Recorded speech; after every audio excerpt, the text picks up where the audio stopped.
الله أكبر الله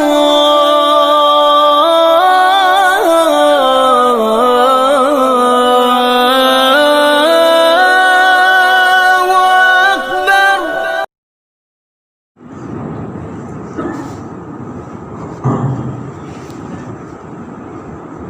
السلام عليكم ورحمة الله وبركاته.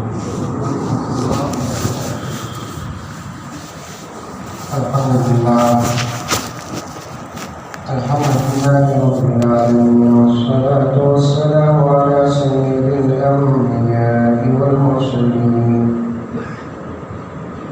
محمد وعلى آله وأصحابه أجمعين. أما بعد، أعوذ بالله من الشيطان الرجيم. بسم الله الرحمن الرحيم. يا أيها الذين آمنوا ادخلوا في السلم كافة ولا تتبعوا خطوات الشيطان إنه لكم عدو مبين. وقال تعالى في مقام آخر: من عمل صالحا من ذكر أو أنثى وهو مؤمن فلنحيينه حياة طيبة ولنجزينهم أجرهم بأحسن ما كانوا يعملون. صدق الله مولانا العظيم.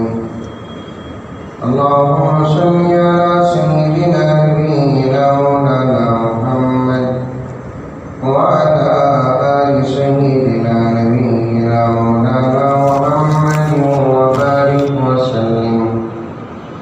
اللهم صل على محمد بعدد أوراق الأشجار وبعدد أبطال الأمطار وبعدد دواب البر والبحار وعلى آله وصحبه وبارك وسلم.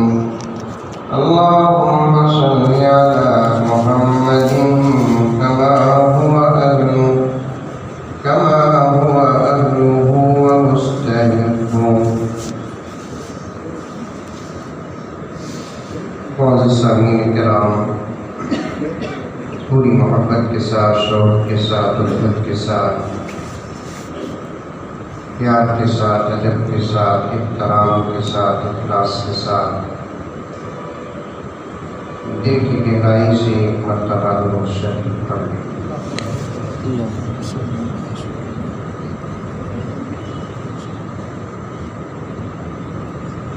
مولانا نے اشارہ بھی دے دیا کہ انشاءاللہ تعالی اذان بھی وقت پر ہوگی اور نماز بھی۔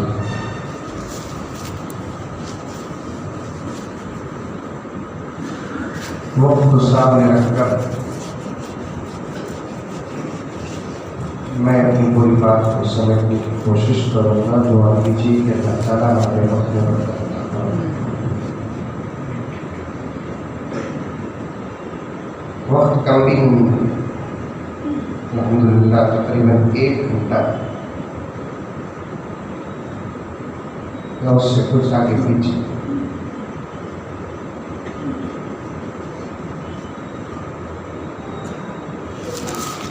اور اس وقت میں آدمی کو بدلنے کے لیے اتنے بڑے وقت کی ضرورت نہیں ہے، ایک لمحہ کافی ہے۔ اگر وہ دل سے ارادہ کر لیتا ہے، جتنا وہ بدلنے کی کوشش کرتا ہے اس سے زیادہ اور جلدی اللہ تعالیٰ اسے بدل کر رکھے گا۔ ہری بسن میں اپنی پوری بات کو 3 حصوں میں رکھ دیتا ہوں۔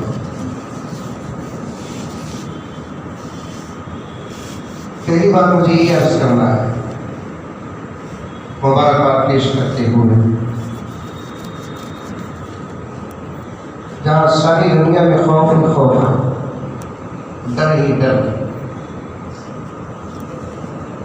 ایسے وقت میں جلسے کا انتظام اور انعقاد کرنا یہ بھی ایک ہمت کی بات ہے،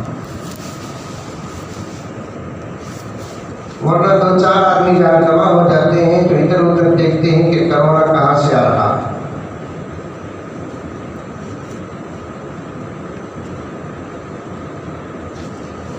آیا نہیں آیا وہ اللہ بہتر جانتے ہیں، لیکن اس کے آنے کا یقین اتنا زیادہ ہو گیا تھا کہ ہم نے ہر دروازے بند کر دیے۔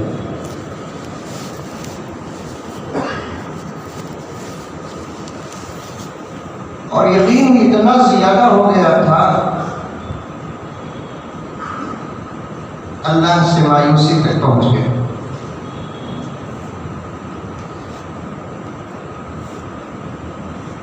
اور یہ باتیں ہمارے ذہنوں سے اڑ گئی اور اتر گئی جو حضرات علماء و اساتذہ نے بڑی محبتوں کے ساتھ دل دماغ میں ڈالا تھا کہ دنیا کے اندر کوئی بیماری ایسی نہیں جس کا علاج نہ ہو۔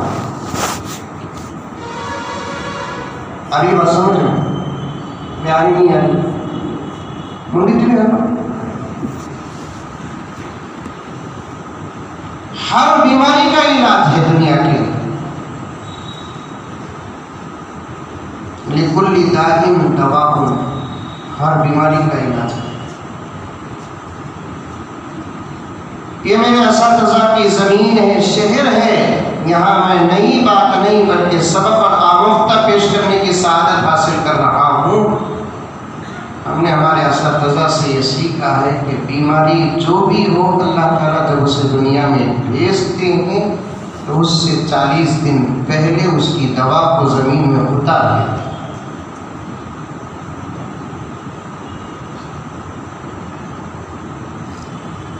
کیونکہ بیماری بھی اللہ کی طرف سے، صحت بھی اللہ کی طرف سے، ہر چیز کا خالق اور مالک کون؟ صحت کا خالق اگر اللہ تعالیٰ ہے تو پھر بیماری کا خالق کون؟ سر کے درد کو کس نے بنایا؟ پیٹ کے درد کو کس نے بنایا؟ کان کے درد کو کس نے بنایا؟ شوگر بی پی کو کس نے بنایا؟ سب اللہ تبارک و تعالیٰ نے پیدا کی، کوئی چیز اللہ کی تخلیق سے باہر نہیں۔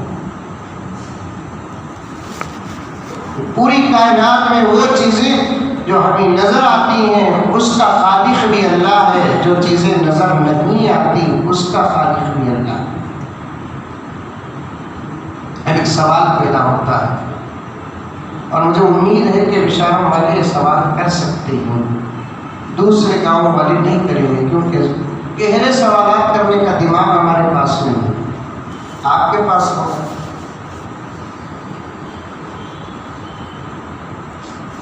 حضرت دونوں میں سے اچھی چیز کون سی؟ بیماری کی صحت؟ بولو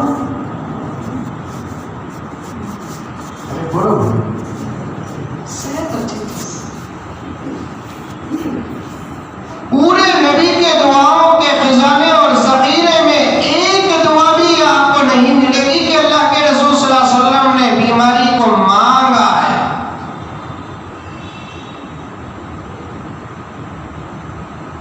لیکن یہ سبق تو آقا صلی اللہ علیہ وسلم کے طرف سے ہمیں ملا کہ بیماری تمہارے پاس ہو یا نہ ہو، دونوں صورتوں میں اللہ تعالیٰ کے پاس صحت کی دعا کرو۔ مجھے شکر نہیں ہے الحمدللہ، بی پی نہیں الحمدللہ، اب اس وقت مجھے سر کا درد نہیں، پیٹ کا درد نہیں، کان کا درد نہیں، پیروں کا درد نہیں، الحمدللہ ثم الحمدللہ، اللہ تعالیٰ ہم تمام کو صحت عطا فرمائے۔ کیا میں اللہ تعالیٰ سے صحت مانگنا چھوڑ دوں؟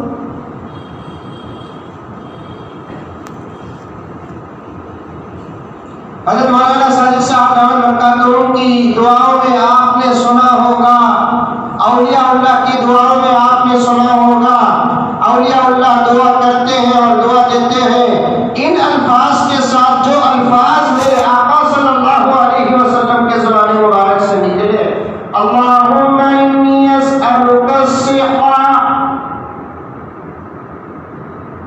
اے اللہ میں تجھ سے صحت کی دعا مانگتا ہوں، دعا کرتا ہوں، بھیک مانگتا ہوں، مجھے صحت عطا فرما۔ بیمار ہے تب بھی یہ دعا کرے، اگر کوئی بیمار نہیں تب بھی یہ دعا کرے، اس لیے کہ صحت بہت بڑی دولت ہے۔ اگر یہ صحت نہ ہو تو دولت بھی بیکار نظر آتی ہے۔ یہ صحت نہ ہو عالی شان گھر بیکار نظر آتا ہے، یہ صحت نہ ہو بہترین گاڑی کا سفر بیکار نظر آتا ہے، یہ صحت نہ ہو تو پھر خوشیاں سب بیکار نظر آتی ہیں، اور یہ دولت نہ ہو تو آدمی جتنی جینے کی تمنا کرتا ہے، یہ دولت نہ ہو تو پھر اسے موت پیاری نظر آتی ہے۔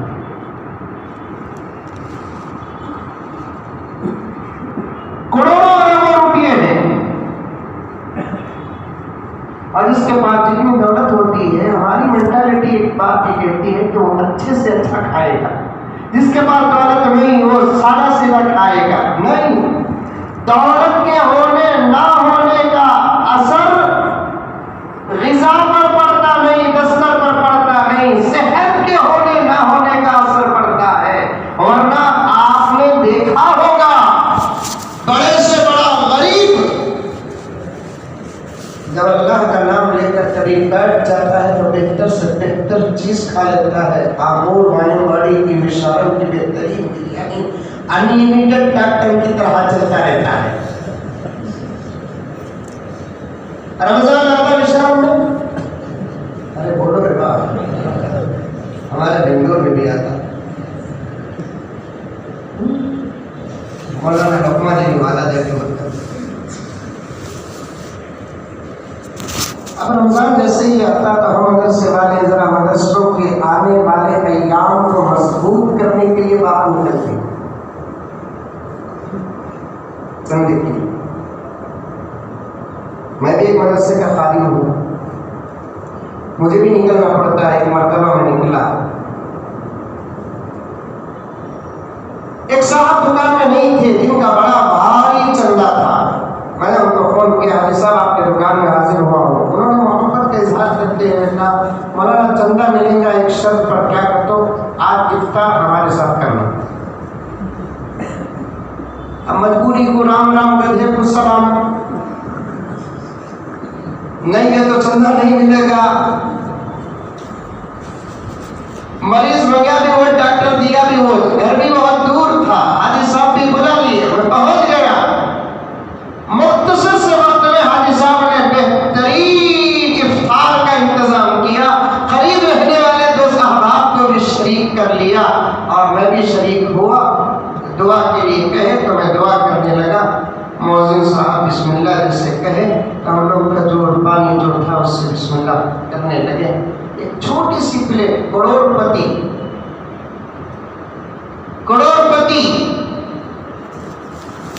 ایسا گھر جو بہت کم لوگوں کا دیکھا جاتا ہے، جن کی دولت کی شہرت بنگلور اور ریاست کرناٹک میں ہے، میں نام لینا نہیں چاہتا۔ ایک چھوٹی سی پلیٹ آئی، اس میں بہت کم لوازمات، آدھا موز، ایک چیری، سیب، گلاس بھی عام گلاس نہیں بلکہ میڈیکل کی گلاس، جس کے پیمانے برابر اس کے اندر لکھے ہوئے ہیں، اس میں ان پیمانوں کے حساب کے مطابق پانی ہے۔ وہ پلیٹ ایک خاص قسم سے بنائی گئی لائے اور حاجی صاحب کے سامنے رکھ دیا۔ حاجی صاحب بالکل میرے بازو میں اٹھے ہوئے تھے۔ میں نے پوچھا سر یہ کیا ہے؟ حاجی صاحب کہنے لگے کہ مولانا کیا خدا کی قدرت سمجھ میں نہیں آتا، دیا سو دولت اللہ کی بہت زیادہ ہے، لیکن اللہ میرے کھانے پر پابندی لگا دیا۔ نتیجہ نکالو میرے بھائیوں، دولت ہو تو آدمی جو چاہے وہ نہیں کھاتا، اللہ کا فضل ہو اور صحت ہو تو آدمی جو چاہے کھاتا ہے۔ اسی لیے پیغمبر دو عالم صلی اللہ علیہ وسلم نے فرمایا، تمہیں کوئی بیماری ہو یا نہ ہو، دونوں صورتوں میں اللہ تبارک و تعالیٰ کے پاس صحت مانگا کرو۔ یہاں تک پیغمبر نے فرمایا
چیز کو پیدا کرتے ہیں اس کے اندر کوئی نہ کوئی فائدہ ضرور رکھتی ہے، اور اس پوری کائنات میں ایک چیز ایسی بتا نہیں سکتے جس کے اندر 100% نقصان ہو اور 1% بھی فائدہ نہ ہو۔ یہاں بات ہے کہ ہماری تحقیق وہاں تک پہنچی کہ نہ پہنچی، اپنی جگہ پر بچھو کے اندر فائدہ ہے، سانپ کے اندر فائدہ ہے، مکڑی کے اندر فائدہ ہے، بکرا، گائے، بیل، بھینس، اس کے فائدے تو ہم لوگوں کو ہم سے زیادہ اس کے فائدے دنیا میں جانتا کون؟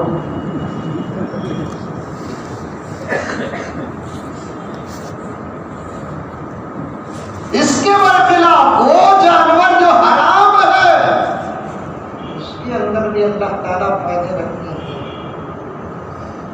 تفصیل میں جانے کی ضرورت نہیں، علم اور علماء کا شہر ہے، تمام باتیں آپ تک آ چکی ہوں۔ صحت کے اندر فائدے ہیں، یہ تو آپ حضرات بھی جانتے ہیں، میں بھی جانتا ہوں، لیکن بیماری کے اندر بھی کوئی فائدہ ہے؟ کون سا فائدہ ہے بیماری کے اندر؟ اور بیماریوں میں بھی اندر کے حالات میں بھی فائدے ہیں۔ کھانسی معلوم؟ کھانسی نہیں معلوم؟ نہیں، کھانس کو دکھاؤں گی۔ اب تو کھانسنا بھی مشکل ہو گیا، چھینکنا بھی مشکل ہو گیا، بخار بولنا بھی مشکل ہو گیا۔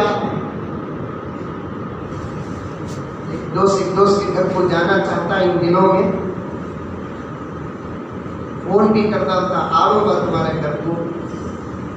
اب انہیں چاہتا ہی نہیں آیا تو اچھا ہے نا، آؤں لوگوں کو بولے تو اچھا نہیں دکھتا۔ اب اسے روکنا کیسا؟ آسان طریقہ، آوا بنانی کیا بھی نہیں دو جنے کو بخار ہے بس، خالی اتنا بولتا تو آگے کا بھی نہیں آتا۔ چھینکنا، اچھا صحت مند آدمی کی اگر چھینکتا نہیں، سامنے والا ڈوب میں پڑتا ہے۔ جبکہ ہمارے پاس چھینک کی تاریخ کیا ہے معلوم؟ چھینک اللہ کی نعمتوں میں سے ایک نعمت ہے۔ بولو سبحان اللہ، بولو ابھی بھی بولو سبحان اللہ، ماشاء اللہ، الحمدللہ، انا للہ، لا حول ولا قوت الا باللہ، بولو۔ چھینک کیا ہے؟ اللہ کی نعمتوں میں سے ایک نعمت۔ انسان کے جسم سے 4 چیزیں نکلتی ہیں جو انسان کی طبیعت میں، ان میں سے 3 اللہ کو پسند نہیں، 1 اللہ کو پسند ہے۔ ایک ہوا،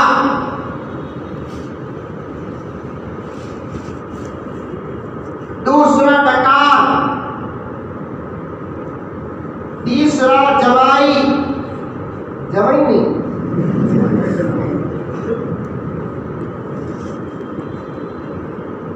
جوائی اللہ کو پسند نہیں، جوائی ساس کے گھر کو پسند نہیں۔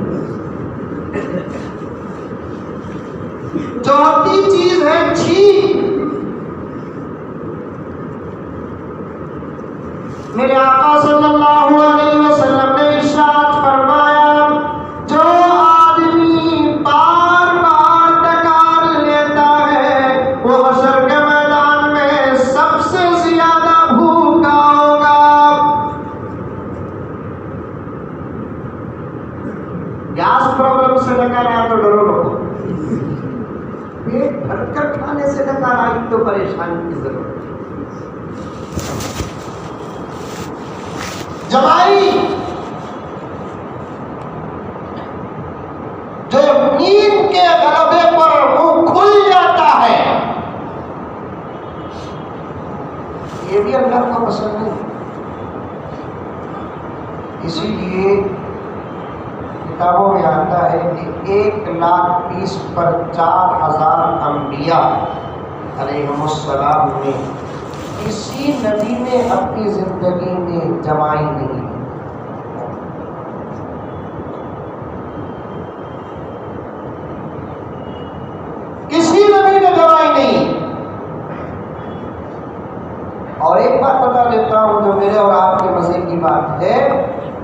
اگر کسی کو جمائی آتی ہے، تجربہ کر کے دیکھو، اگر کسی کو جمائی آتی ہے وہ صرف یہ سوچ لے کہ انبیاء میں سے کسی کو جمائی نہیں آئی، اس تصور سے اسے بھی جمائی نہیں آتی۔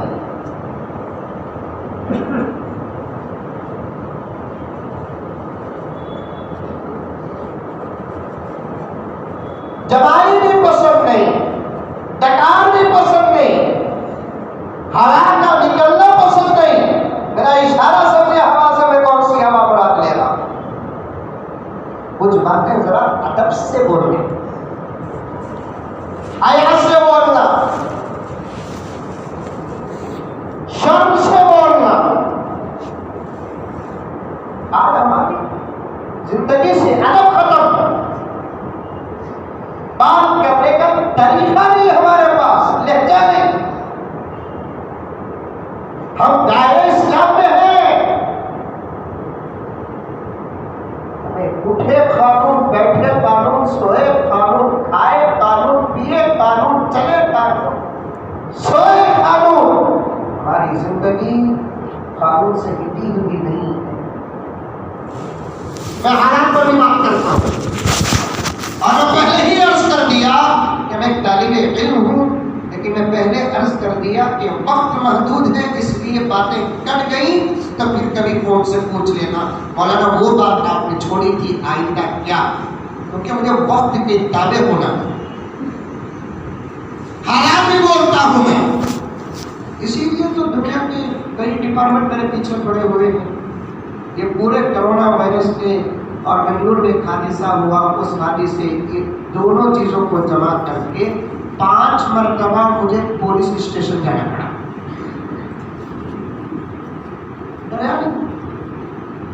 پولیس کا تو کیا، اسرائیل کا بیان۔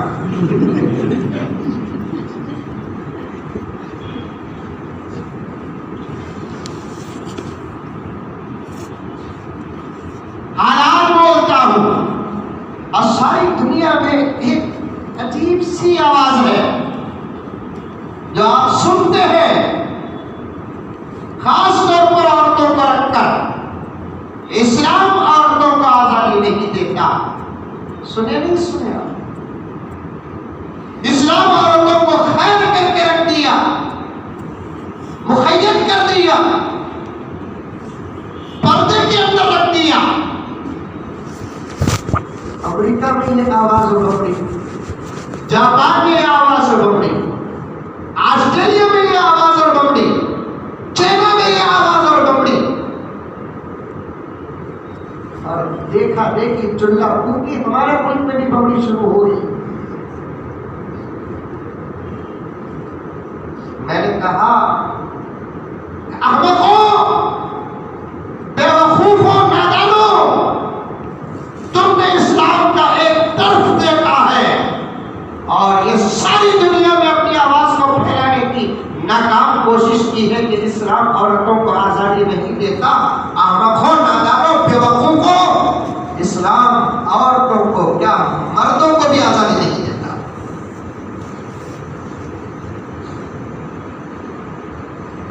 عورتوں کو آزادی دینا دور کی بات، مردوں کو بھی اسلام آزادی نہیں دیتا۔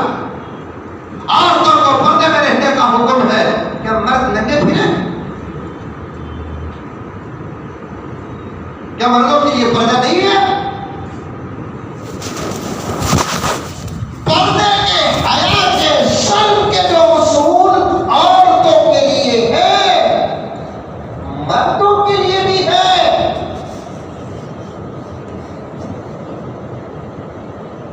عورت کسی مرد کو نہ دیکھے۔ علماء اور فقہا کے اختلافات کو پیش کرنے، علماء اور فقہا کے اختلافات کو پیش کیے بغیر میں مسئلہ بتاتا ہوں، عورتیں مردوں کو نہ دیکھیں۔ مرد بھی تو عورتوں کو نہ دیکھنا ہے۔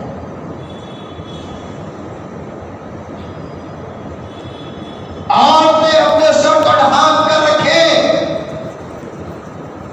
مرد بھی تو ڈھانپ کر رکھنا ہے۔ عورتیں اپنے شرمگاہوں کی حفاظت کریں،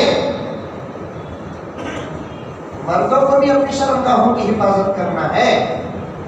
یہ اور بات ہے کہ عورت کے جسم کی شرم کہاں سے کہاں تک ہے وہ تو آپ حضرات جانتے ہیں، میں بھی جانتا ہوں۔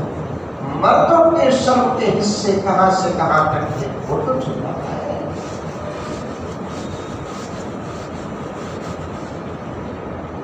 عورت جیسے مقید ویسے مرد بھی مقید، آزادی نہیں،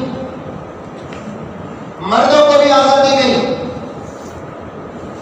80% قوانین یا 90% قوانین میرے اساتذہ کا شہر ہے۔ یہ بار بار یہ جملہ میں آپ کے سامنے عرض کرتا رہوں گا، یہ میرے اساتذہ کی جوتیوں کے صدقے ملے ہوئے اسباب ہے، نئی باتیں نہیں۔ میں اپنا سبق سنانے کے لیے، اپنا سنانے کے لیے آیا ہوں، اور مجھے الحمدللہ فخر حاصل ہے کہ پھر مجھے ہمارے اساتذہ کے شہر میں سبق سنانے کی سعادت ملی ہے۔ اس لیے کہہ رہا ہوں، اسلام میں نہ عورت آزاد ہے، اسلام میں نہ مرد آزاد ہے۔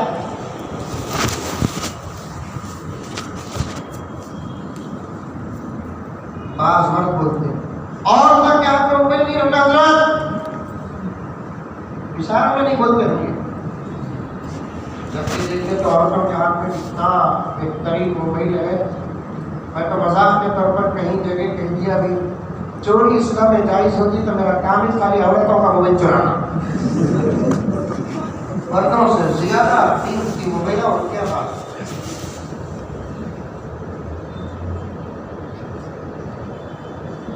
کیپاسٹی بھی کتنی بڑی، 8 GB ریم کہتے ہیں۔ یہ رام کیا روم کیا مجھے نہیں معلوم تھا، میں یہ مرتبہ پوچھ ہی دیا کمپنی کے میرے دوست سے، رام کا تو کیا بھی نہیں حضرت، جتنا رام بڑھ کر ہوتا کہ اتنا کام فاسٹ ہوتا۔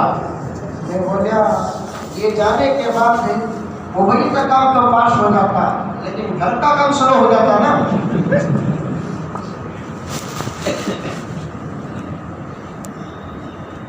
ایسا کوئی رام بناؤ تو گھر کے کام فاسٹ ہو جائے، اور اندر کی جو کیپاسٹی ہوتی ہے نا، پہلے 2 GB کا فون آیا، پھر 4 GB کا فون آیا، پھر 8 GB کا فون آیا، پھر 16 GB کا فون آیا، پھر 32 GB کا فون آیا، پھر 64 GB کا فون آیا، پھر 128 کا آیا، پھر 260 ڈھونڈنا بھی سامان ہو گیا۔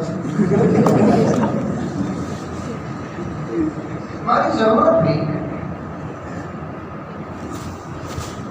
بنگلور سے نکلے کاتے بھی گئے، کتابوں کو لے کر جانے کے بجائے ایک موبائل لے کر چلے گئے، تو الحمدللہ ثم الحمدللہ ہم کو پوری کتابیں موبائل میں مل جائے گی۔ ہماری اپنی ضرورت ہے، موبائل چاقو کی مثل ہے، استعمال جیسے ہوگا فتویٰ ویسے نہیں، لیکن احتیاط تو ضروری ہے۔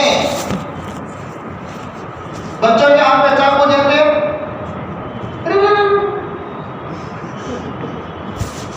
ہمیں بچپن میں یہ بھی سیکھے، بچے کو بھی چاقو پکڑ لیے تو ان کے ہاتھ سے چاقو چھنانا نہیں کرتے، پہلے ہاتھ پکڑ لینا کرتے، مٹھی کھول کو لینا۔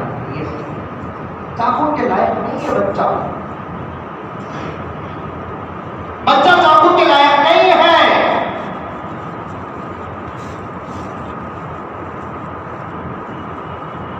ویسے ہی اس دور کی عورتیں بھی موبائل کی لائق نہیں، عورتیں تو عورتیں، مرد بھی۔ ابھی پڑوسی ملک کے بہت بڑے مولانا مفتی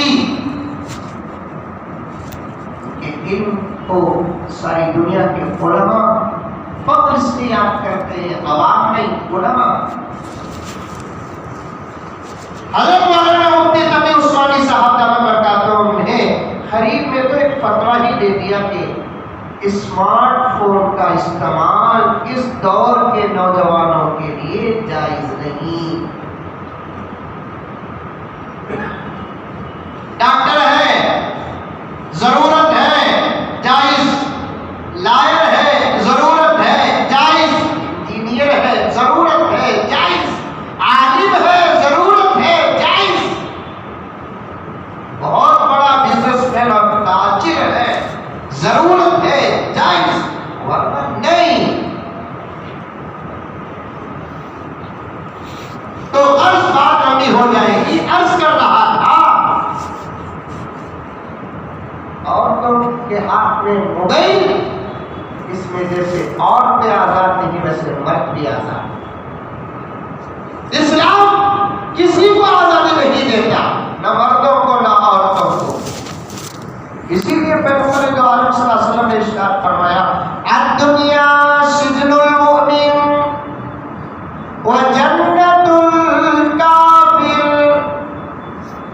دنیا مومن کے لیے قید خانہ ہے، کافر کے لیے جنت ہے۔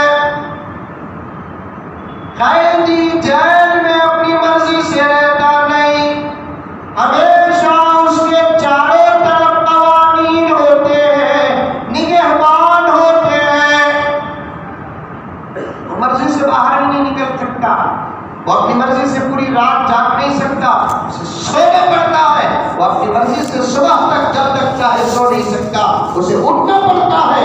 یہ سارے 1400 سال پہلے پیغمبر دو عالم صلی اللہ علیہ وسلم نے ارشاد فرما دیا الدنیا سجن المؤمن، یہ دنیا مومن کے لیے قید خانہ ہے، اور قیدی قید خانے میں آزاد نہیں رہتا، مقید رہتا ہے۔ اور یہ دنیا کافروں کے لیے جنت ہے، کیونکہ یہ دنیا کے بعد ان کی جو دنیا شروع ہوگی وہ انتہا درجے پر بدتر اور انتہا درجے پر خطرناک دنیا ہے، وہاں ان کو آزادی نہیں۔ اللہ کے رسول نے فرمایا میرے غلاموں، اس دنیا میں تم قیدیوں کی طرح رہو، قرآن کا جو قانون ہے اس کے تحت آ جاؤ، حدیث کا جو قانون ہے اس کے تحت آ جاؤ، فرمان خدا جو ہے اس کے تحت آ جاؤ، فرمان رسول جو ہے اس کے تحت آ جاؤ۔ تم اپنی مرضی سے جو چاہے کھا نہیں سکتے، تم اپنی مرضی سے جو چاہے پی نہیں سکتے، تم اپنی مرضی سے جو چاہے پہن نہیں سکتے، تم اپنی مرضی سے جو چاہے جیسا چاہے پہن نہیں سکتے،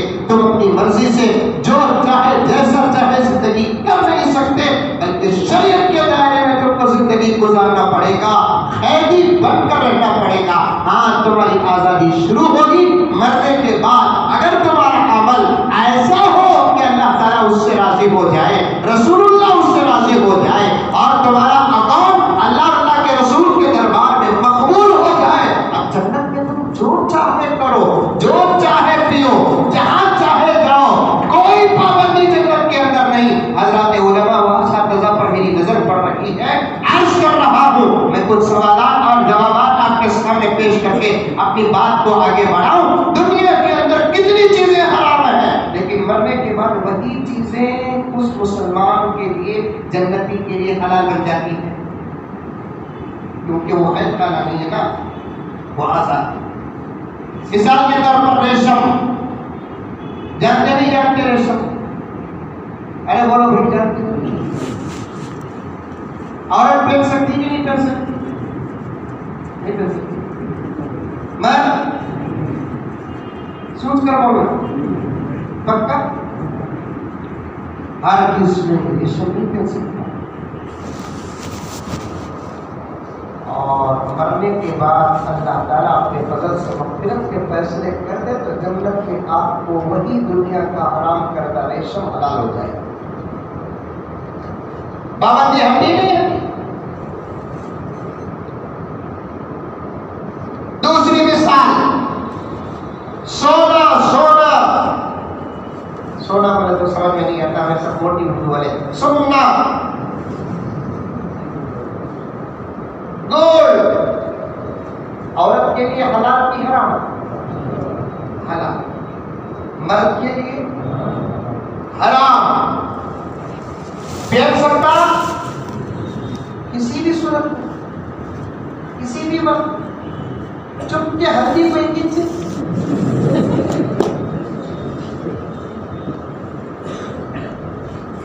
خالی پہننا حضرات نکال دیں، تقویٰ نکالا ہمارے سامنے۔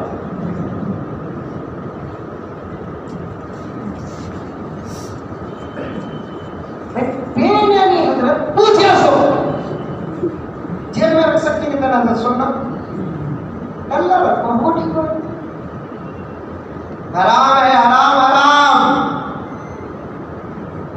پہننا حرام، پلانا حرام،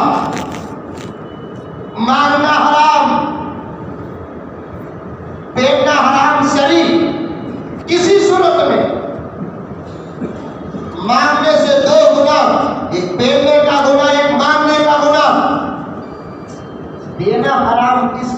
بحث ہے. کوئی مسرور ہو کر دیتا ہے، خوشی میں دیتا ہے تو پھر وہ حرام ہے. کوئی مجبور ہو کر دیتا ہے، اگر نہیں دیا تو ایک فتنہ ہوگا، فساد ہوگا، تو پھر وہ فتنے کو بچانے کے لیے، فساد کو بچانے کے لیے، یہ رشتہ آگے بڑھانے کے لیے دے دیا تو بڑھیا. اب اللہ کے پاس اس کی بات خوش نہیں ہوگی، ہوگی کسے لینے والی. میں کو پہلی رات کو سورت دیکھنے حضرت اسے پلایا گیا. یہ بھی ایکٹنگ کرتے ہیں لگا تو خرید کر پہلی رات کو تو سورت دیکھ کر تو پلا دے. ادھر سب لے کر ادھر کیا تو یہ کون سی طاقت اور ہمت ہے؟ ہنسے تو ڈوٹ ہو رہا ہے، پورے کام آیا. ہمیں مولوی صاحب بھائی ہمیں ہنسے تو بھی سمجھ جاتے، روئے تو بھی سمجھ جاتے، خاموش رہے تو بھی سمجھ جاتے. یہ سب جو حالات آ رہے ہیں نا، ہمارے ہی اعمال کی سزا. میں مقدمے کو چھوڑا نہیں، تین باتیں پیش کرنے کا ارادہ تھا. پہلی ہی بات میں گہرائی پر اتر گیا، بیچ میں بات آ گئی تو عرض کر رہا ہوں یہ ساری دنیا میں جو حالات ہو رہے ہیں یہ سب ہمارے عمل کی سزا ہے. بلکہ ہماری زندگیوں سے، ہماری تاریخ سے، ہماری کتابوں سے، ہمارے بڑوں کے اخلاق سے دشمنوں نے جو لیا وہ لے کر دشمن کامیاب ہو گئے اور ہم چھوڑ کر ناکام ہو گئے.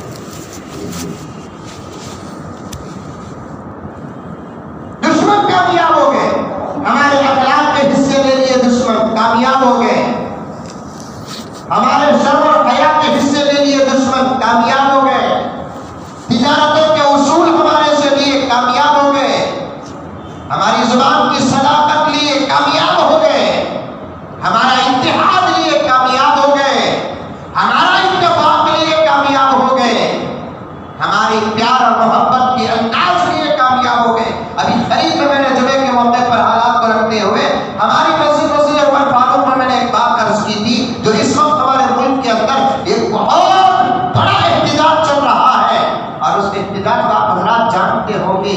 اس ملک کی قوم جو پھیٹے والوں سے پہچانی جاتی ہے، داڑھی والوں سے پہچانی جاتی ہے، اور یہ پھیٹے داڑھی ان کی پہچان نہیں. اپنے کعبہ کی قسم میں بھی شرم کے مسلمانوں، یہ داڑھی اور یہ ٹوپی، یہ ڈوبٹے، یہ ہماری پہچان. یہ تلواریں، یہ چھرے، یہ بچھوے ان کی پہچان نہیں. یہ تلواریں، یہ چھرے، یہ بچھوے ہماری پہچان. اور آج ان کا اتحاد اور ان کا اتفاق وہ ان کی پہچان نہیں، ہماری پہچان. آج ان کے پاس امانتداری، دیانتداری اور ان کا جو پاور ہے یہ ان کی پہچان ہے، ہماری پہچان. اور آج بھی کچھ کام وہ ایسے کر کے زمانے کے سامنے بتا رہے ہیں. میری بات غلط ہو تو میرے کان ابھی بھی میرے اساتذہ کے ہاتھ میں ہے، میں سر جھکانے کے لیے تیار ہوں. میں پہلے بھی یہ بات عرض کیا تھا، ایک شہر کابل اور ایک شہر میں بشرم، میں بڑے ادب اور احترام سے بات کرتا ہوں، بلکہ میں بہت جلد پروگرام مانتا نہیں کہیں مجھ سے میرے زبان سے کوئی ایسی ویسی بات نکل جائے اور میرے اساتذہ کے شہر میں میری بے ادبی میرے برباد ہونے کے لیے دیر نہیں لگے گی. پھر بھی میں عرض کر دوں، بڑے ادب اور اصلاح کا محتاج بن کر آج بھی کچھ کام ہمارے اس ملک میں یا دوسری قوموں سے ایسی ہو رہی ہے جن کے کام کو، صداقت کو، امانت کو، جرأت کو اور ان کی اتحاد کو اور ان کے اتفاق کو دیکھ کر ہم کو صحابہ کا دور آیا، ہم کو صحابہ کی صداقت یاد آ رہی ہے، ہم کو صحابہ کی امانت یاد آ رہی ہے، اور ان کی جرأتیں اور ان کی ہمتوں کو دیکھ کر ہم کو صحابہ کی جرأتیں اور صحابہ کی ہمتیں یاد آ رہی ہے. پھر کہاں صحابہ اور کہاں یہ لوگ، کہاں صحابہ اور کہاں یہ لوگ، اور ان کے اندر کے اندر سے پیدا ہوئی باتیں. کیا ان کو یہ باتوں کا سبق دینے والا ان کے دھرم کے اندر کوئی ہے؟ نہیں نہیں نہیں. میرے اشارت کے میرے بھائیوں، میں نوجوانوں کو خصوصاً عرض کرتا ہوں کہ کسی قوم کے اندر جتنی باتیں مسلمانوں کو علماء بتاتے ہیں، جتنے پیار اور محبت سے بتاتے ہیں، جتنی گہری اور مذہبی لیڈر اتنی گہری باتیں بتاتے نہیں. پھر یہ باتیں ان قوموں کے اندر آئی کہاں سے, ان تنظیموں کے اندر آئی کہاں سے, اور ان تحریکوں کے اندر آئی کہاں سے, اور ان کے احتجاجوں میں آئی کہاں سے؟ میں ڈنکے کی چوٹ پہ کہہ سکتا ہوں کہ انہوں نے چھپے چھپے ہماری کتابوں کا مطالعہ کر رہے ہیں, وہ چھپ کر ہمارے قرآن کو پڑھ رہے ہیں, وہ چھپ کر بخاری شریف پڑھ رہے ہیں, وہ چھپ کر مسلم شریف پڑھ رہے ہیں, وہ چھپ کر نبی کی سیرت کا مطالعہ کر رہے ہیں. وہ دکھا کر اس لیے نہیں کر رہے ہیں کیونکہ مسلمان یہ کہہ رہے ہیں, مسلمان یہ نہ کہتے دیکھو دیکھو یہودی ہمارے قرآن پڑھ رہے ہیں, یہودی بخاری پڑھ رہے ہیں, یہودی مسلم پڑھ رہے ہیں. ان کی بھی ادا کا مسئلہ ہے نا, ان کی بھی غیرت کا مسئلہ ہے نا. وہ چھپے چھپے ہمارے قرآن کی گہرائی میں اتر چکے ہیں. بشرم کے میرے نوجوان بھائیوں, وہ رات کے اندھیرے میں اور بستروں کو چھوڑ کر رات کو سونا چھوڑ دیے ہیں اور باقاعدہ وہ حدیث اور حدیث کے شروحات کا مطالعہ کر رہے ہیں. ابو بکر کی سیرت اتنی مجھے اور آپ کو معلوم نہیں جتنا کہ ان کو معلوم ہے. عمر کی سیرت اتنی مجھے اور آپ کو نہیں معلوم جتنی کہ ان کو معلوم ہے. اما عائشہ کا کیریکٹر, اما عائشہ کی اخلاق مجھے اور آپ کو اتنے نہیں معلوم جتنا ان کو معلوم ہے. ایک چھوٹا سا واقعہ بیان کرتا ہوں, سنو. آکسفورڈ یونیورسٹی معلوم ہے؟ آکسفورڈ یونیورسٹی, آکسفورڈ معلوم ہے؟ دنیا کے مشہور شہروں میں سے شہر آکسفورڈ. وہاں ایک یونیورسٹی ہے. اس یونیورسٹی کا کوئی خاص نام نہیں ہے, اس یونیورسٹی کا خاص نام نہیں ہے, بلکہ اس یونیورسٹی کو اس شہر کے نام کے ساتھ جوڑ دیا گیا. دارالعلوم دیوبند کا کوئی خاص نام نہیں. دیوبند تو ایک شہر, ایک قریے کا نام ہے, وہاں پر دارالعلوم ہے اور اس گاؤں کے نام کے ساتھ جوڑ دیا گیا دارالعلوم دیوبند. بالکل اسی طریقے سے آکسفورڈ یونیورسٹی کا کوئی خاص نام نہیں ہے. یونیورسٹی ہے جو دارالعلوم کہا جاتا ہے اردو میں, عربی میں, اور گاؤں اور شہر کا نام بھی آکسفورڈ ہے. اس آکسفورڈ شہر کے ساتھ آکسفورڈ کی یونیورسٹی, آکسفورڈ یونیورسٹی ساری دنیا کی سب سے نمبر 1 یونیورسٹی ہے, جہاں ایڈمیشن نہیں ملتا, جہاں داخلہ نہیں ملتا, جہاں سیٹ نہیں ملتی. اگر لینا ہی ہے آپ کو پیسہ بھی خرچ کرنا پڑے گا اور آپ کو ریکمنڈیشن بھی دینا پڑے گا. ریکمنڈیشن, سفارش اس کی ایسے ویسے آدمی کی نہیں, بڑے بڑے ملکوں کے سربراہوں کا ریکمنڈیشن اور سفارش پیش کرنا پڑے گا. بڑے بڑے ملکوں کے سربراہوں کا, کوئی ملٹری کا بڑا ہے, اس کا سفارش نامہ لے کر گئے, پیسے کے بعد اس سفارش نامے کو رکھ کر ایڈمیشن ملتا ہے. کسی بڑے انسپکٹر کا اور کسی بڑے لیڈر کا, ہوم منسٹر کا, فلاں کا ریکمنڈیشن لے کر جاتے ہیں تو تب جا کر اس یونیورسٹی میں اس کو داخلہ ملتا ہے. اور اس یونیورسٹی کی ایک خاص بات یہ ہے کہ ساری دنیا کے تمام یونیورسٹیز میں سب سے بڑی لائبریری اس یونیورسٹی میں پائی جاتی ہے, اور وہاں ہر فن کی کتابیں بے حد و حساب رکھی ہوئی ہیں. خالی ہر فن کی کتابیں نہیں, ڈاکٹری کے عنوان کی لاکھوں کتابیں, لاکھ پر لاکھوں کتابیں, انجینئرنگ پر لاکھوں کتابیں. سمجھ میں آ رہی ہے بات؟ ارے آ رہی ہے نہیں آ رہی؟ سو رہی تھی, جگ رہی, جگ رہی, سن رہی نہیں؟ لاکھ پر لاکھوں کتابیں, انجینئرنگ پر لاکھوں کتابیں, ڈاکٹری پر لاکھوں کتابیں. اور ایک بات خاص اس یونیورسٹی کو یہ حاصل ہے کہ اس یونیورسٹی میں فنون ہی کی کتابیں نہیں, مذاہب کی بھی کتابیں موجود ہیں. اسلام کی بے شمار کتابیں اس یونیورسٹی میں, ہندوازم کی کتابیں اس یونیورسٹی میں, عیسائیت دھرم کی کتابیں اس یونیورسٹی میں, یہودیت کی کتابیں اس یونیورسٹی میں, اور دنیا کے مختلف مذاہب کی کتابیں اس یونیورسٹی میں. اس کے علاوہ سیرت کی کتابیں بھی بطور خاص میرے آقا کی سیرت کی جتنی بڑی بڑی کتابیں ہیں زبان بدل کر اس یونیورسٹی میں موجود ہیں. برابر ثبوت آپ کے سامنے پیش کروں گا. صرف آقا کی سیرت کی کتابیں نہیں بلکہ آقا کے غلاموں کی سیرت کی کتابیں بھی موجود ہیں.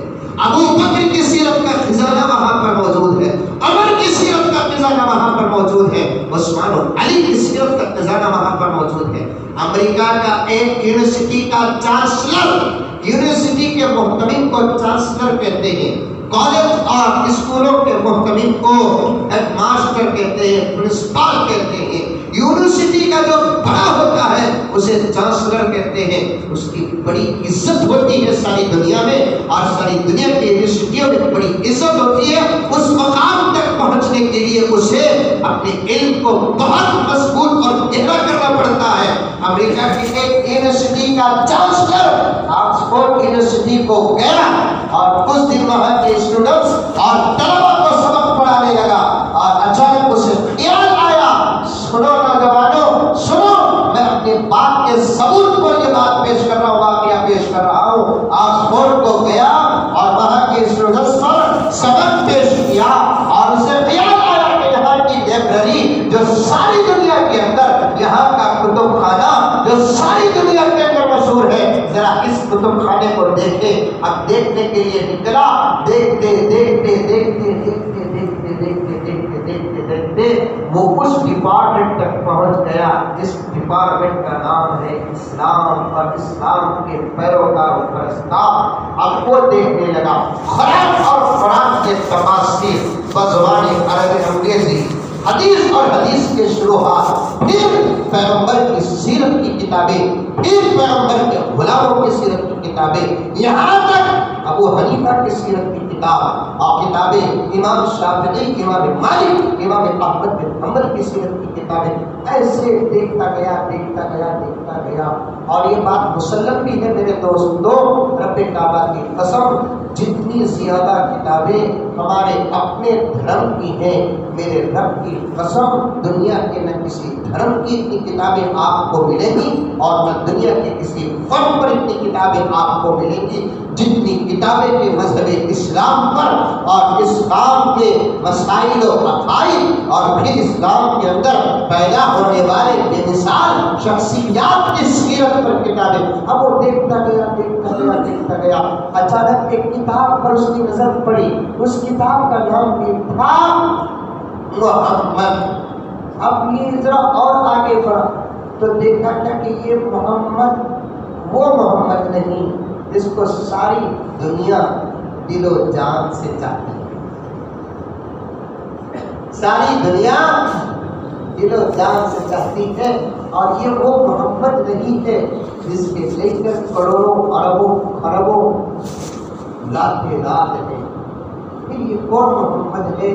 تو پھر وہ پورا نام پڑھتا ہے تو محمد صفاء قاسم، محمد بن قاسم، اس کی سیرت کی کتاب ہے۔ یہ کون ہے محمد بن قاسم؟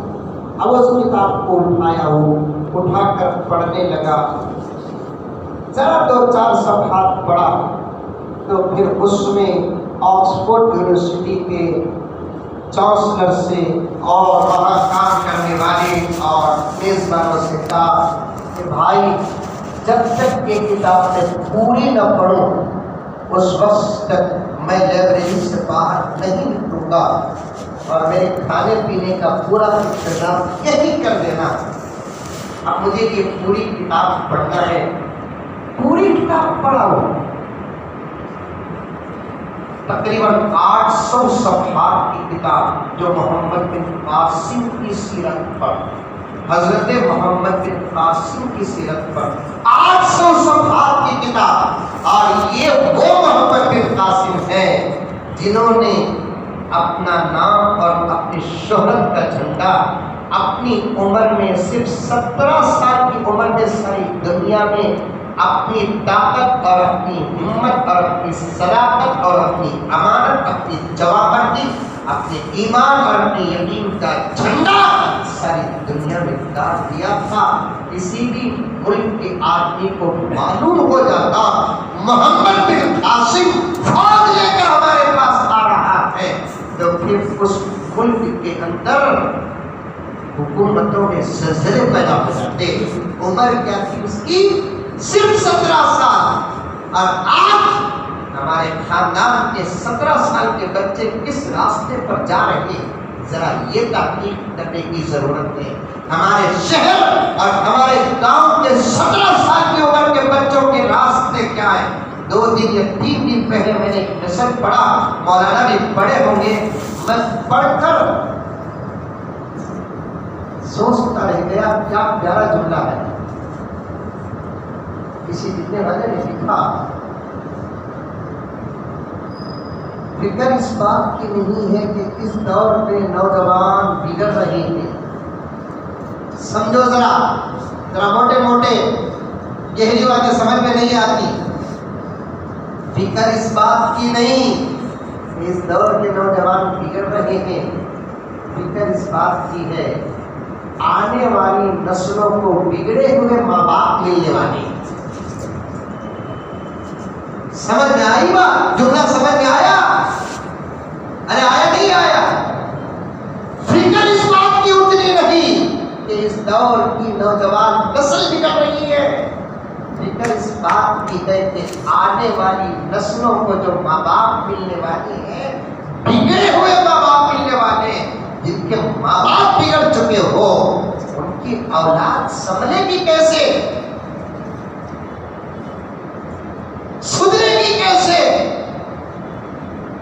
وقت کا تقاضا سمجھ جاؤ میرے دوستوں حقیقتیں کچھ اور ہیں اور ہمارے سامنے آنے والی خبریں کچھ اور ہیں حقیقت اور خبر کے درمیان توافق ہو تو تب بات کچھ اور ہے حقیقت اور خبر کے درمیان میں ایک دم دوریاں ہو تو پھر دھوکوں سے ہم کو کچھ لینا دینا نہیں ہے بلکہ دھوکے محمد کے غلام آتے نہیں 17 سال کا نوجوان سیرت امریکہ کا یونیورسٹی کا چانسلر محمد بن قاسم کی سیرت کی کتاب اٹھا کر چند صفحات پڑھا مزہ لگ گیا بلا کر کہہ دیا کہ اب جب تک یہ کتاب مکمل نہیں ہوگی میں لائبریری سے باہر نہیں جاؤں گا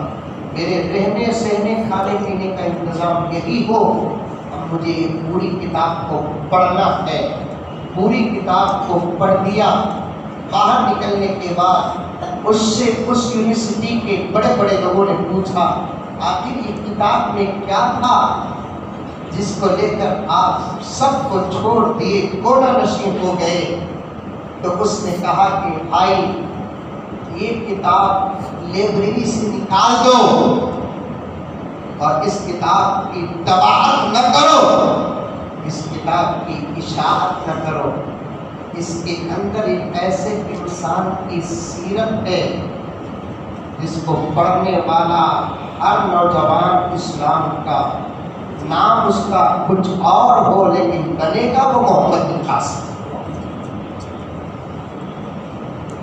بنے گا وہ محمد بن قاسم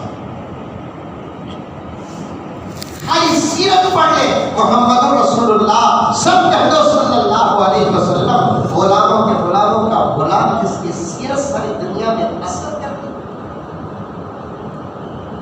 یہ سب چیزیں ہماری دوسرے لیے بہادر بن گئے دوسرے لیے طاقتور بن گئے احتجاج چل رہا ہے نہیں 5-10 منٹ میں ادھورا عنوان چھوڑ دو احتجاج چل رہا ہے سمجھ جاؤ ہر برے کام سے توبہ کرو ظاہر و باطن کو ایک بناؤ صورت اور سیرت جس کی ملتی نہیں اس سے بڑا کوئی منافق ہے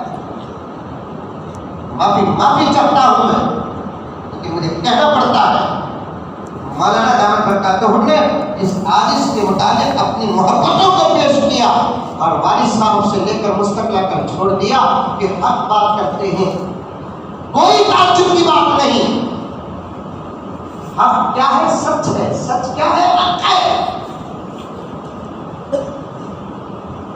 اور اس دور میں حق اور سچ بیان نہ کرے تو پھر کیا بیان سفید کو سفید بولنے والا باہمت نہیں ہوتا اس کا فرض بنتا ہے کہ وہ سفید کو سفید بولے کالے کو کالا بولے ہاں آج بولنے والے بہت کم ہو گئے یا بولنے والے ہیں تو ان کے زبانوں پہ تالا ڈالنے کی ناکام کوشش کرنے کا دور آ گیا. ایسوں کے بیچ میں کوئی سفید کو سفید کہتا ہے تو یقیناً ایسے بزرگوں کی نگاہوں میں وہ بڑا باحکمت اور بے باک نظر آتا ہے. یہ کوئی بے باکی نہیں ہے میرے دوستو. حق پیش کرنا، سچ پیش کرنا اور امت کے اندر پلنے والی بیماریوں کو بول کر اور اس کی اصلاح کا کام کرنا، یہ تو میرے نبی کی امانت ہے نا. صحابہ کی شان ہے نا. امام ابو حنیفہ کا کردار ہے نا. یہ امام احمد بن حنبل کی سیرت اور زندگی ہے نا. حق کو حق اور سچ کو سچ بولنا. مانا کہ اس دور میں اگر کوئی مولوی صاحب زنا کے بارے میں کہہ دے تو پھر امت کے وہ لوگ غصے سے آگ بگولا ہو جاتے ہیں جن کے اندر یہ عادت ہوتی ہے. چیٹی کے بارے میں بولے، سود کے بارے میں بولے، درد تو ہو. میرے اندر کوئی برائی ہو اور آپ اسے بیان کرتے ہیں، دو ہی صورتیں ہونی میرے اندر. اگر اللہ میرے لیے ہدایت کا فیصلہ کرتے ہیں تو آپ کی بات کو سن کر میں تسلیم کر لوں گا، اور میرا قبول کرنا اس بات کی دلیل ہے کہ میرا رب مجھے بدلنے کا فیصلہ کیا ہے. ارے بات سمجھ، آپ میرے اندر کی کوئی خامی بیان کرتے ہیں تو دو ہی صورتیں ہونی میری. ایک صورت یہ کہ میں اسے قبول کروں گا، ارے برابر بھی بول رہی سو. اب یہ میرا قبول کرنا اس بات کی دلیل ہے کہ میرا رب مجھے بدلنے کا فیصلہ کر رہا ہے. دوسری صورت ہوگی کہ میں آپ کے خلاف اڑ جاؤں گا، آپ کے خلاف میدان میں اتر جاؤں گا، آپ کو ڈراؤں گا، دھمکاؤں گا، آپ کی زبان کو بند کرنے کی کوشش کروں گا. اس میں بھی نقصان اس کا نہیں، نقصان میرا ہی ہے. اور مجھے یہ لینا ہے کہ اللہ تعالیٰ میرے سے شاید اللہ حفاظت فرمائے، ہدایت کا دروازہ بند کر دے. ہدایت کا دروازہ بند کر رہے ہیں. دوست بدل جاؤ، بدلنے کا وقت آ گیا. احتجاج ہمارے ملک کے کسانوں کا ہو رہا ہے، سب ہماری وراثت ہے، یہ سب دشمن لے چکے ہیں اور لے کر وہ کامیاب ہو رہے ہیں اور ہمیں کرونا کے خوف میں مر رہے ہیں.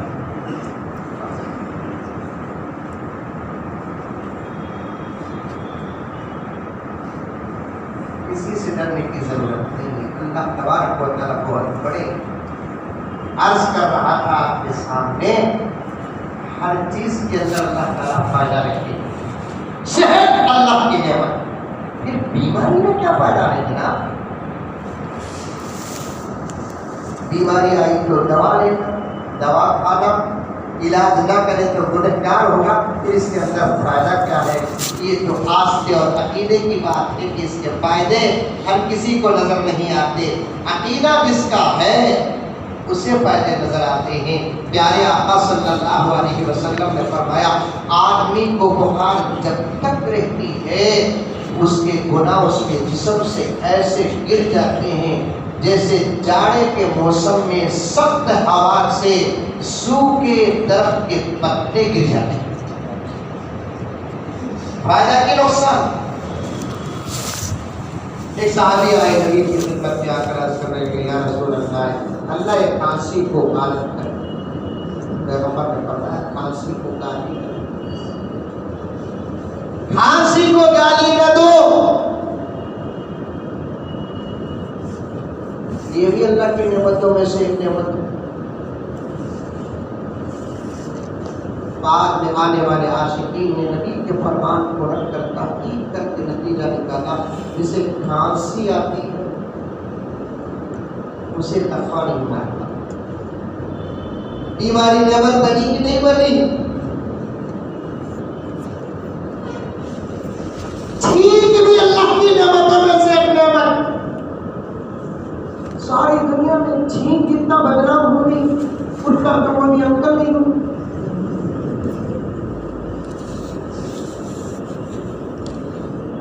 نل چھین کی تاریخ پڑھیں گے تو پتہ چلے گا اللہ تعالیٰ حضرت آدم علیہ السلام کو مٹی کی شکل میں بنایا، ہر عضو اور پارٹس بنا دیا، بعد میں روح کو داخل کیا، وَنَفَخْتُ فِيهِ مِن رُوحِي، اللہ خود فرماتے ہیں میں نے خود پھونکا، جیسے ہی روح اندر گئی پورے جسم میں پھیلنے لگی، کیا کرنے لگی؟ پورے جسم میں روح پھیلنے لگی، جہاں جہاں روح پہنچتی رہی ہر عضو کام کرنا شروع کر دیا، دل پر روح پہنچی دل حرکت میں آ گئی، کڈنی پر روح پہنچی تو کڈنی کام کرنے لگی، کان میں روح پہنچی تو سماعت شروع ہو گئی، آنکھ میں روح پہنچی تو بصارت شروع ہو گئی، ہاتھوں میں روح پہنچی حرکت شروع ہو گئی، پورے جسم میں روح پہنچی یہاں تک کہ ناک میں بھی پہنچی، اور ناک میں کتنی چیز گھسی تو ناک گلگلا کی نہیں، یہ گلگلا کی میں کہ تمہارے گاؤں کا بھائی ہمارے زمانے گلگلا ناک تو سمجھتے نہیں،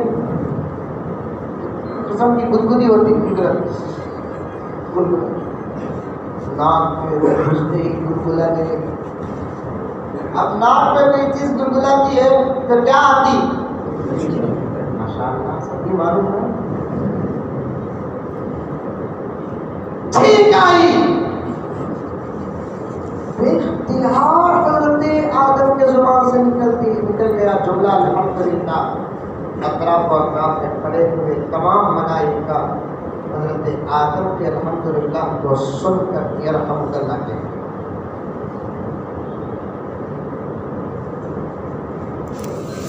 خود سیرت حربیہ میں لکھا ہے میرا آقا حضرت محمد مصطفیٰ صلی اللہ علیہ وسلم جب پیدا ہوئے دنیا میں تشریف لائے، اما آمینہ رضی اللہ تعالی عنہا فرماتی ہے پیدا ہو کر چند لمحے نہیں گزرے آقا چھینکے،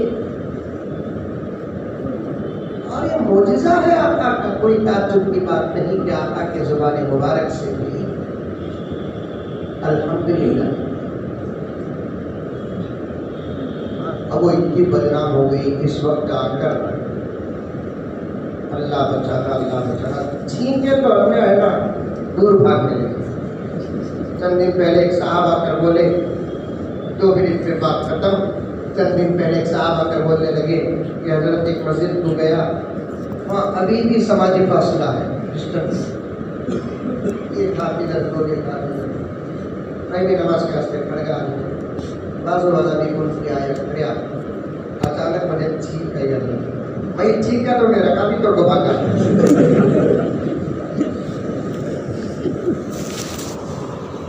ہر چیز جو چمکدار ہو سونا نہیں ہوتا،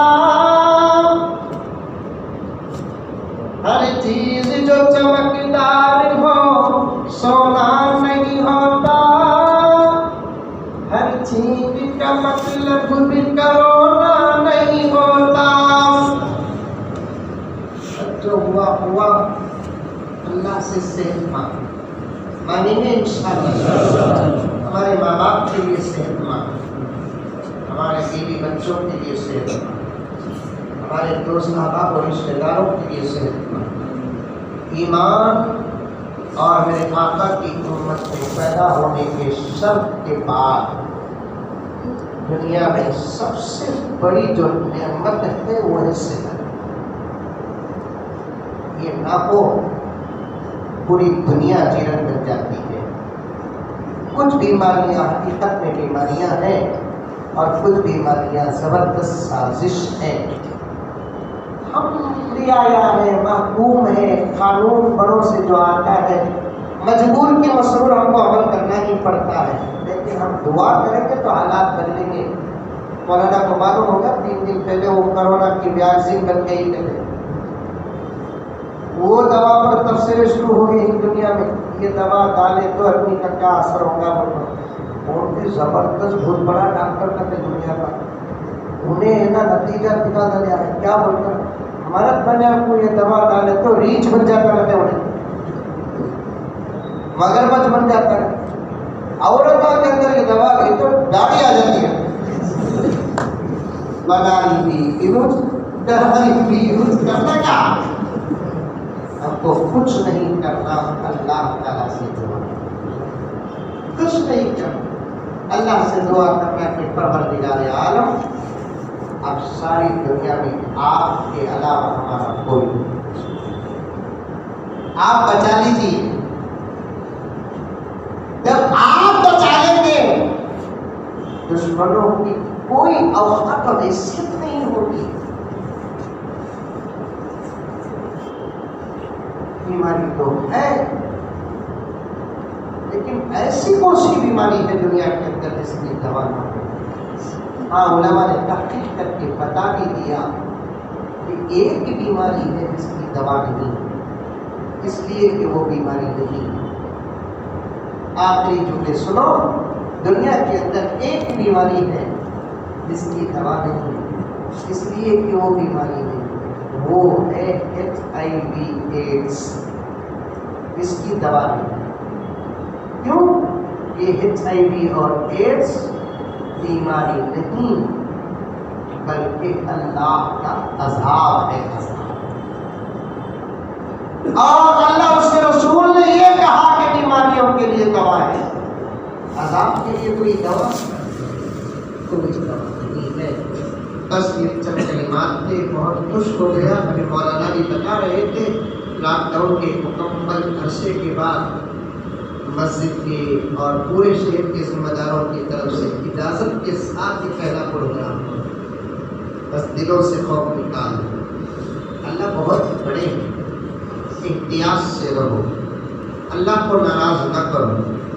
میں نصیحت نہیں گزارش کر رہا ہوں، میں وہ لائق نہیں جو اس زمین میں بیٹھ کر اتنی بڑی بڑی باتیں کرو، بس اللہ کو راضی کرو، پیغمبر کو خوش کرو، حقوق اللہ بھی ادا کرو، حقوق العباد بھی ادا کرو، علماء کا ادب کرو، ادب علماء کا ادب کرو، حلال اور حرام کی تمیز ہمیشہ سامنے رکھو، انشاءاللہ تعالیٰ ہم ایسے ہی کامیاب ہو جائیں گے جیسے ہمارے بڑے گھر میدانی کامیاب ہوتے تھے۔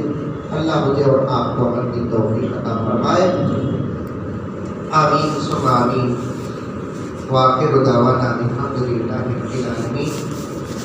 دعا کی درخواست آئی ہے ہمارے شہر کے متولی صاحب جو کافی عرصے سے اس پورے شہر کی سرپرستی فرما رہے ہیں، جناب ساہوکار نثار احمد صاحب دامہ اقبالہ، جو اس وقت بیمار اور ملیل ہیں، اور انہیں کے ساتھ جناب احمد باشا صاحب بھی بیمار و ملیل ہیں، ان دونوں کے لیے دعا کی درخواست آئی ہے، دعا فرمائیں۔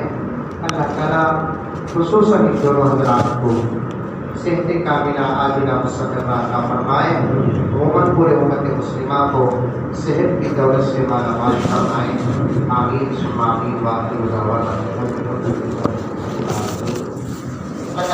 شکریہ اللہ، اللہم صلی علی سیدنا نبینا مولانا محمد وآلہ وسلم۔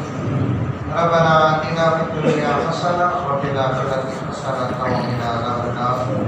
ربنا ظلمنا انفسنا وان لم تغفر اللہ